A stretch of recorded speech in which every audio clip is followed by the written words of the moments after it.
Hello everyone. आप देख रहे हैं मैथमेटिक्स की स्पेशल वीडियो सीरीज जिसका नाम है कैट क्वेश्चंस इन 1 मिनट। और आज के वीडियो में हम कैट 2024 स्लॉट 1 के एक बहुत ही इंटरेस्टिंग क्वेश्चन को 1 मिनट से भी कम टाइम में सॉल्व करने वाले हैं। तो देखते हैं हमारा क्वेश्चन हमसे क्या कह रहा है। The question says a shop wants to sell a certain quantity of grains. It sells half of the quantity and an additional 3 kg of these grains to the first customer. Then it sells half of the remaining quantity and an additional 3 kg of these grains to the second customer. Finally, when the shop sells half of the remaining quantity and an additional 3 kg of these grains to the third customer, there are no grains left. So what was the initial quantity of grains? तो पहली चीज होती है दोस्तों question को ठीक से समझना। तो इस क्वेश्चन ने हमसे कहा कि एक दुकानदार कुछ ग्रेन्स बेचना चाहता है और एक के बाद एक उसके पास 3 कस्टमर्स आते हैं और हर एक कस्टमर को वो अपने पास उस समय अवेलेबल क्वांटिटी का आधा क्वांटिटी दे देता है और साथ में उसके बाद 3 kg और देता है। और ऐसा करने पर थर्ड कस्टमर के जाते ही इस दुकान में कुछ भी नहीं बचता है, इस दुकानदार के पास कुछ भी बाकी नहीं रह जाता है। तो आपको बताना है कि इनिशियली इस दुकान में एक्चुअल में कितना ग्रेन अवेलेबल था।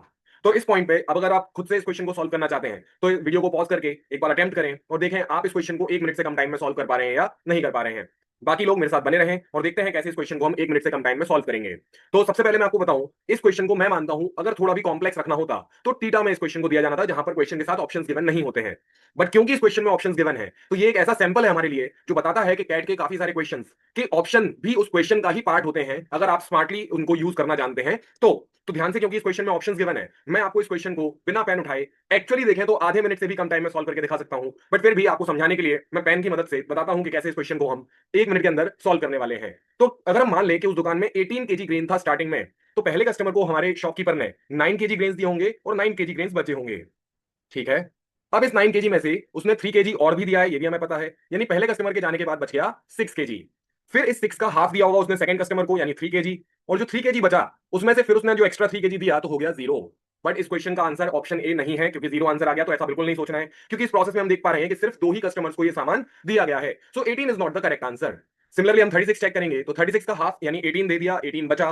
फिर इस बचे हुए 18 में से फिर से 3 दिया तो बचा 15। और ये ऑप्शन तो दोस्तों यही गलत हो गया है, क्योंकि सेकंड कस्टमर को जब हम हाफ क्वांटिटी देंगे तो वो डेसिमल में चली जाएगी और डेसिमल में जाने के बाद ये क्वेश्चन 0 की तरफ कभी नहीं पहुंचेगा। आप चाहे तो अटेम्प्ट कर सकते हैं। अब हम देखते हैं 50 को, तो 50 का हाफ हुआ 25 माइनस 3 और भी जो फर्स्ट कस्टमर को दिया तो बचा रह गया 22।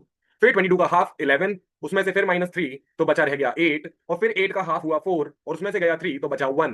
तो इस बार हम 3 कस्टमर्स को सामान तो दे पाए लेकिन लास्ट में 0 नहीं बचा है, विच मींस ये ऑप्शन भी बिल्कुल सही नहीं है। और यहां से हम डेफिनेटली कह सकते हैं कि हमारा फोर्थ ऑप्शन ही करेक्ट होगा। फिर भी चेक करते हैं तो 42 का हाफ हुआ 21, 21 में से 3 और गया तो बचा 18। फिर 18 का हाफ हुआ 9 और उसमें से 3 और गया तो बचा 6। फिर 6 का हाफ हुआ 3, उसमें से 3 और गया तो बचा 0, विच मींस इस क्वेश्चन का करेक्ट आंसर डेफिनेटली है ऑप्शन डी 42। सो गाइस, जिन लोगों ने इस क्वेश्चन को अटेम्प्ट किया था मैं उनसे जानना चाहूंगा, कमेंट बॉक्स में जरूर बताएं क्या आप इस क्वेश्चन को इसी अप्रोच से सॉल्व कर रहे थे और क्या आपने इस क्वेश्चन को 1 मिनट से कम टाइम में सॉल्व कर पाया या नहीं।